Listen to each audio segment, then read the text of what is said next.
ਦੁਨੀਆ 'ਚ ਤੁਸੀਂ ਜਿਹੜੇ ਸਾਇੰਸਦਾਨ ਨੇ ਜਾਂ ਜਿਹੜੇ ਲੈਂਗੁਇਸਟਿਕ ਨੇ ਉਹ ਜਾਂ ਡਾਕਟਰ ਨੇ ਜਿਹੜੇ ਸਿਆਣੇ ਲੋਕ ਨੇ ਉਹ ਕਹਿੰਦੇ ਨੇ ਕਿ ਬੱਚਾ 7 ਸਾਲ ਦੀ ਉਮਰ ਤੱਕ 16 ਜ਼ਬਾਨਾਂ ਸਿੱਖ ਸਕਦਾ ਹੈ ਜੀ ਘਰ 'ਚ ਉਹ ਆਪਣੀ ਮਾਦਰੀ ਜ਼ੁਬਾਨ ਬੋਲੇ ਤੇ ਉਹ ਪੁਖਤਗੀ ਦੇ ਨਾਲ ਦੂਸਰੀਆਂ ਜ਼ਬਾਨਾਂ ਸਿੱਖ ਸਕਦਾ ਹੈ।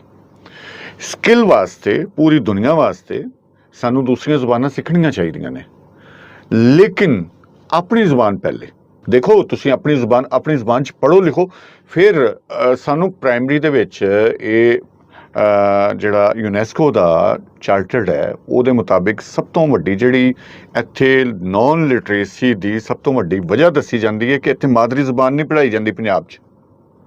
ਇਸ ਕਰਕੇ ਲੋਕ ਲਿਟਰੇਟ ਨਹੀਂ ਹੈਗੇ।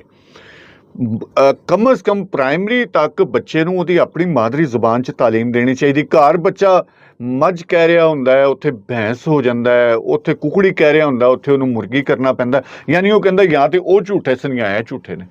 ਬੱਚਾ ਤੇ ਇੰਟੈਲੀਜੈਂਸ ਹੁੰਦਾ ਹੈ, ਉਹਦੀ ਉਹ ਲਰਨਿੰਗ ਪ੍ਰੋਸੈਸ 'ਚ ਹੁੰਦਾ ਹੈ, ਉਹ ਸਿੱਖ ਰਿਹਾ ਹੁੰਦਾ ਹੈ, ਲੇਕਿਨ ਉਹ ਸ਼ਸ਼ੋਪੰਚ ਹੁੰਦਾ ਹੈ ਕਿ ਇਹੀ ਚੀਜ਼ ਉੱਥੇ ਕੀ ਹੈ ਤੇ ਇੱਥੇ ਕੀ ਹੈ।